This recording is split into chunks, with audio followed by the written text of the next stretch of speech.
Makanan sehat versus tidak sehat versi mahasiswa.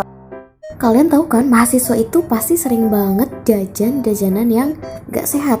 Misalnya seblak, kemudian ada basreng, cireng, cimol, ya segala macam peracian, fast food dan lain sebagainya yang rasanya itu pedas kadang-kadang dan suka bikin sakit perut. Tapi ya tetap aja dimakan gitu karena emang enak banget sih jujur. Apalagi nih kalau hujan-hujan gini, makan seblak itu enak banget sih, parah. Makan yang berkuah-kuah, yang nyemek-nyemek gitu. Lihat toppingnya ini tuh menggoda banget. Kita pilih toppingnya dulu nih. Nah, ibunya lagi milih toppingnya. Jangan lupa dikasih micin yang banyak biar makin gurih. Nah, ini lihat, pedes banget. Ini enak banget sih, parah. Tapi kita nggak cukup di sini. Masih banyak jajanan. Kita beli cireng. Ini cirengnya parah, enak banget. Lihat digoreng sampai crispy kayak gini. Kemudian jangan lupa juga ditambahin micin, bumbu-bumbuan sebanyak mungkin biar pedes. Oh iya, nggak lengkap nih kalau nggak beli es, jadi kita beli es juga. Oke, udah selesai, kita pulang ke kosan. Bentar, gak jadi pulang, kita beli basreng dulu nih. Ini basrengnya enak banget sih. Kita biasanya jajan basreng di sini, tapi ya gitulah, habis makan basreng batuk-batuk. Kita tambahin micin yang banyak biar batuknya makin sih. Jangan lupa di kosan kita makannya bareng-bareng biar makin enak. Oke, beres makan perut auto mules kayak gini nih teman-teman. Biasanya bolak-balik kamar mandi. Kita tunggu. A few moments later.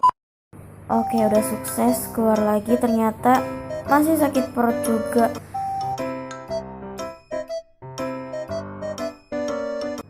Nah, kejadian tadi itu bisa disebabkan karena kita terlalu sering memakan makanan yang tidak sehat.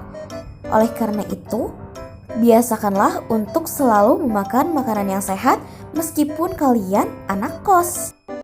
Yuk kita cari tahu contoh makanan sehat yang dapat kamu konsumsi. Pertama, kamu dapat mengonsumsi makanan yang memiliki kandungan gizi seimbang.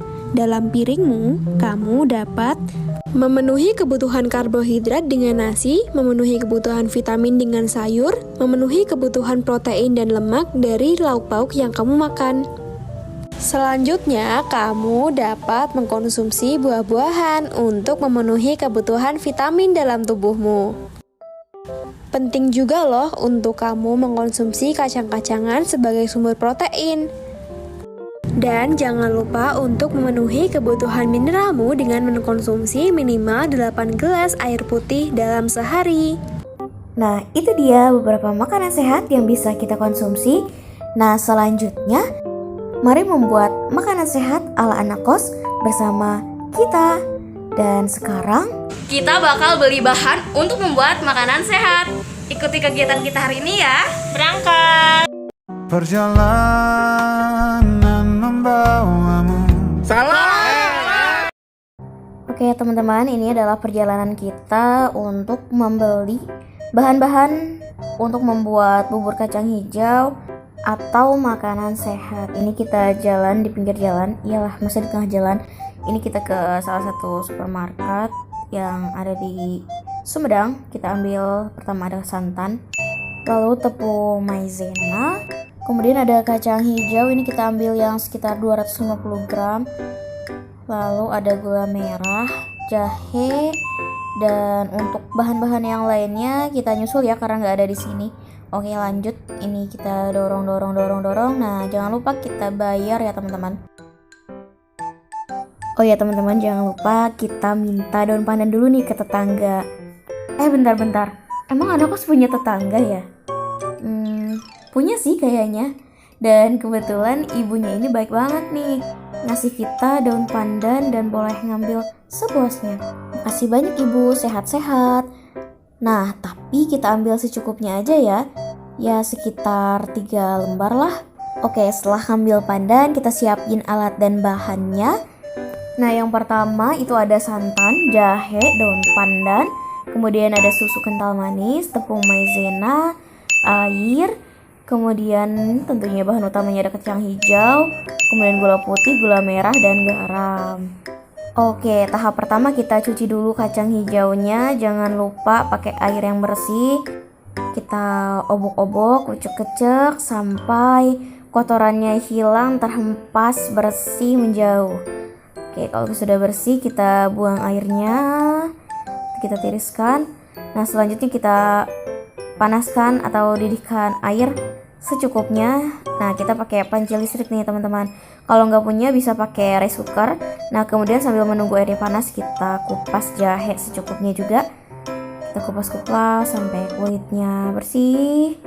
Dan jangan lupa nanti setelah dikupas dicuci ya teman-teman. Pokoknya kita nggak boleh jorok ya biar nggak sakit perut juga nih. Oke, setelah dicuci kita geprek-geprek jahenya sampai dia merasakan betapa kesalnya. Kita geprek sekuat tenaga dengan emosi. Oke, mohon maaf, jangan pakai emosi. Kita geprek pakai perasaan supaya masakannya enak. Nah, sekarang kita kucur-kucurkan atau kita cemplung-cemplungkan gitu ya kacang hijaunya ke dalam air yang sudah mendidih seperti ini. Nah, ini dia nantinya jadi nggak mendidih lagi ya kalau dimasukin kacang hijau karena suhunya turun. Nah, kita masukin garam secukupnya, jangan banyak-banyak, nanti keasinan malah sakit jantung gitu ya. Oke, lanjut. Setelah kita masukin garam, kita masukin jahe yang udah digeprek tadi. Oh ya teman-teman, ini jahenya kita cemplungin aja ya semuanya, karena kita kan butuh kehangatan gitu ya di tengah sikap dia yang makin dingin. Maksudnya di tengah keadaan Sumedang yang sering hujan ini, yang dingin-dingin gini. Jangan lupa cemplungin daun pandannya biar wangi, sewangi apa ya? Nggak ada. Lanjut kita iris-iris gula merahnya. Oh, bukan iris deh, sisir maksudnya. Kita sisir-sisir gula merahnya tipis-tipis kayak gini biar nanti dia gampang meleleh seperti perasaanku padamu. Maaf, ini makin gak jelas. Oke, lanjut. Kita lanjut iris-iris gula merahnya sampai habis satu buah gula merah. Nah, ini kita cek kacangnya. Kalau sudah mengembang seperti ini, kita masukin gula merah yang tadi sudah diiris. Oke, kita masukin pelan-pelan aja gitu, jangan terlalu barbar, tetap selai. Oke, sedikit demi sedikit udah. Oke, sudah cukup. Jangan lupa diaduk-aduk, diobok-obok, kita kongserang gula merahnya sampai tercampur rata. Jangan lupa ditambahin gula putih sedikit aja, nanti biar nggak diabetes ya teman-teman. Oke, lanjut, kita aduk lagi biar tercampur rata. Oke, setelah itu kita tambahkan tepung maizena supaya kuahnya itu lebih kental gitu. Oke, kita kucur-kucur ke tepung maizenanya. Setelah itu baru kita aduk-aduk lagi sampai tercampur rata. Nah, ini bisa langsung dimatiin ya teman-teman. Oke, setelah itu kita bikin flaknya nih. Kita tuangin santan. Kita kucurkan semuanya, kita peras sampai titik santan penghabisan. Oh ya, jangan lupa kalian tambahin susu kental manis secukupnya. Habis itu kalian tambahin juga air sedikit aja. Nah, setelah itu baru kalian aduk-aduk lagi dan masukin 1 lembar daun pandan. Kemudian kita aduk-aduk terus ya sampai mendidih. Kenapa sih harus diaduk? Supaya santannya nggak pecah nih teman-teman. Oke, ini udah belubuk gitu ya. Kita bisa matiin ya, cekrek, lama banget. Nah, udah mati.